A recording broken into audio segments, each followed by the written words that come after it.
이번 영상에서는 도대체 보청기가 왜 이렇게 비싼지, 그 이유와 적절한 가격대는 얼마인지 알아보는 시간을 가지도록 하겠습니다. 우선 보청기가 비싼 이유를 설명드리기 전에 구매 과정을 먼저 알려드리려고 하는데요. 보청기를 구매하기 위해서는 어떻게 해야 될까요? 그냥 보청기 센터에 들어가셔서 보청기를 돈 주고 사시면 됩니다. 굉장히 간단하죠? 일반적인 소비 생활이나 거래와 다를 게 없습니다. 하지만 한 가지 매우 다른 점이 있는데요. 구매 후에 반드시 사후 관리가 필요된다는 점입니다. 일반적으로 보청기는 착용 후에 바로 잘 들리는 것이 아니기 때문에 평균적으로 2에서 3개월 기간의 적응 기간이 필요합니다. 적응 과정을 고객의 입장에서 설명을 해드려 보면, 첫째 주차 때는 소리가 잘 들린다, 더 올려도 될 것 같다. 또 한 주가 지나면 일상생활 속 소음이 너무 크다, 거슬린다. 3주차까지 넘어가시면 보청기가 고장난 것 같다, 소리를 좀 더 올려도 될 것 같다, 이런 식으로 말씀을 많이들 해주십니다. 일주일에 한 번 방문해 주실 때 이러한 적응 과정들을 관리해 드리게 됩니다. 이때 추가적으로 보청기에 대한 청소나 핸드폰과의 연결 방법, 보청기 어플 사용 방법 총체적으로 같이 알려드리는데, 이를 평균 4에서 5회 정도 지속적으로 관리를 해드린다, 이렇게 보시면 될 것 같습니다. 대부분의 보청기 센터들은 이 정도의 서비스는 평균적으로 제공하고 있습니다. 방진센터의 경우에는 성능 재활을 별도로 진행하여 보청기 적응 절차를 도와드리고 있습니다. 이는 한 글자나 두 글자로 된 단어의 반복된 청취와 듣기 훈련을 통해서 일상생활에서 가장 불편해 하시는 말소리를 이해하는 능력을 올려줄 수 있게 됩니다. 전반적인 보청기의 구매 과정은 이러하며 사후 관리가 필수적이다 라는 것이 가격이 높은 첫 번째 원인이죠. 우리가 생각하는 일반적인 소비 범주인 핸드폰, 전자제품, 의류, 이런 것들을 구매하게 되면 사고 난 후로 그냥 끝인 경우가 많죠. 추가로 방문해서 어떠한 서비스를 제공받거나 관리를 받을 필요가 없습니다. 하지만 이 보청기의 경우에는 쉽게 말해서 손이 많이 갑니다.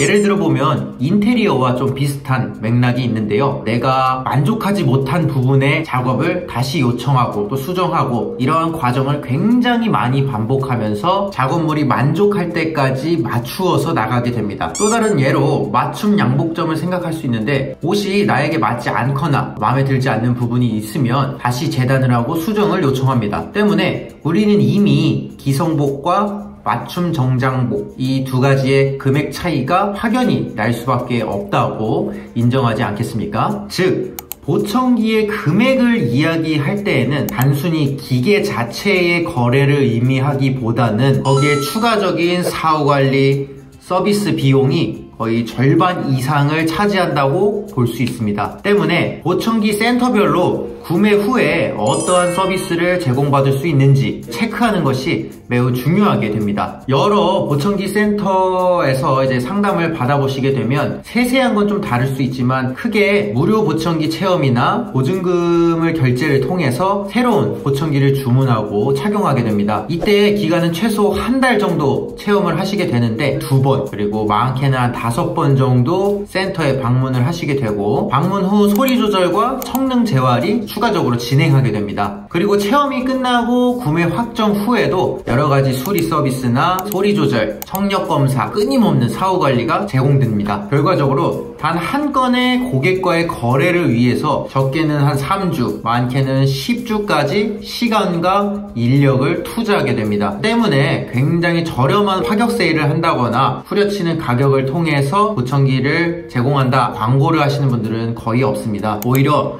높은 수준의 관리와 소리 조절, 체계적인 관리 시스템, 투명한 정찰제를 통해서 서비스를 제공한다, 이런 식으로 더 초점을 맞추고 판매를 하고 있는 곳이 더 많다고 볼 수 있습니다. 보청기의 가격이 높은 이유는 또 한 가지가 더 있는데요. 바로 기술력 자체에 대한 가격입니다. 구체적인 비용을 설명드리기에 앞서 보청기 제작, 기술력 그 자체에 대한 이야기를 좀 말씀드려볼까 합니다. 우리가 사용하는 갤럭시, 아이폰, 부품 자체의 가격의 원가는 얼마일까요?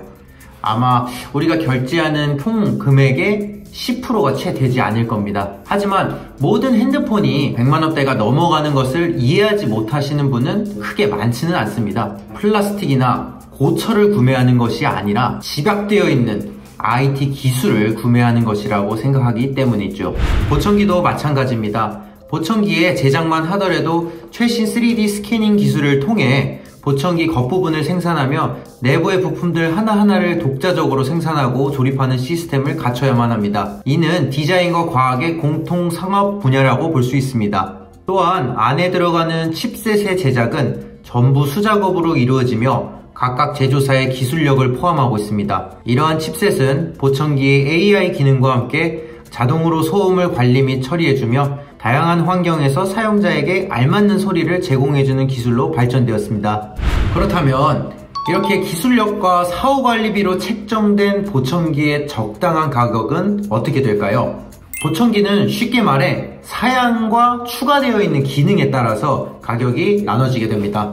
기본형, 중급형, 프리미엄형, 크게 3가지 정도로 구별할 수 있는데 순차적으로 보청기 한쪽당 기준으로 기본형 100만원 초반대, 중급형 150만원 전후, 프리미엄형은 200만원 전후로 가격이 형성되어 있습니다. 과거 대학병원이나 강남의 프랜차이즈 센터에서 좀 더 고가의 보청기를 구매하신 경험도 있었을 텐데요. 그때에 비해서 보청기 시장 단가 자체가 많이 내려왔다고 보실 수 있겠습니다. 현재로서는 보청기 한쪽당 250만원을 넘지 않는 가격 선에서 형성되어 있다고 생각을 하시면 됩니다. 이번 영상에서는 보청기 가격이 도대체 왜 이렇게 높게 형성되어 있는지 궁금해하시는 분들을 위해서 전체적인 구매 과정과 가격 형성의 이유, 대략적인 금액대까지 알려드려 보았습니다. 근 10년 동안 보청기 가격이 이렇게 점점 내려온 것은 보청기 수요가 이렇게 늘어나고 대량 생산이 가능해지면서 단가도 같이 좀 낮아지지 않았을까 이렇게 생각이 됩니다.